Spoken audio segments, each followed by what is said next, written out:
அரை மனிதன் அரை சிங்கம். உங்கள் கடைசி நம்பிக்கையை காப்பாற்ற வரும் நரசிம்மர். பண்டைய காலத்தில் அரக்கன் ஹிரண்யகசிபு கடுமையான தவம் செய்து பிரம்மாவிடம் ஒரு பெரும் வரம் பெற்றான். மனிதனாலும் மிருகத்தாலும் பகலும் இரவிலும் உள்ளே வெளியே எந்த ஆயுதத்தாலும் அவனை வெல்ல முடியாது என அவன் சொன்னான். அவன் அகம்பாவத்தில் நம்பிக்கையுடன் தன்னை தவிர வேறு தெய்வம் இல்லை என நினைத்தான். ஆனால் அவன் மகன் பிரகலாதன் பரம பக்தியான குழந்தை மகாவிஷ்ணுவை மனதார வழிபட்டான். பிரகலாதனின் பக்தி அப்பாவின் அகம்பாவத்தை நாளுக்கு நாள் எரித்தது.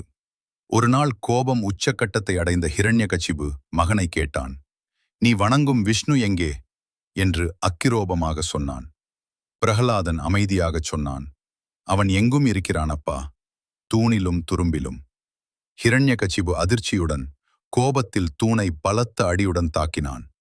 அந்த நிமிஷத்தில் தூணிலிருந்து வெளியில் வெடித்து எழுந்தார் அரை மனிதன் அரை சிங்கம் நரசிம்மர். அக்னி போல பிரகாசிக்கும் நரசிம்மர் பரமசக்தியுடன் வளரும் தீயெழுச்சியில் தோன்றினார். ஹிரண்யகசிபு அதிர்ச்சி அடைந்தான். பின்னால் எடுக்கும் ஒரு படியை மட்டும் எடுக்கவும் இல்லை. நரசிம்மர் அசுரரை தன் வளமான கைகளால் பிடித்து ஏறினார். பிறகு தனது நகங்களால் ஒரு கணத்தில் அகம்பாவத்தை அழித்தார். பிரகலாதன் உயிரோடு காத்து கொண்டார். பரம பக்தியின் விசேஷம். நரசிம்மர் தனது வெற்றி பிறகு சாந்தமடைந்தார். பளிச்சென்று மாலை ஒளியில் அமர்ந்தார். பிரகலாதன் கைகளை முடித்துக்கொண்டு நன்றியுடன் பிரார்த்தனை செய்தான்.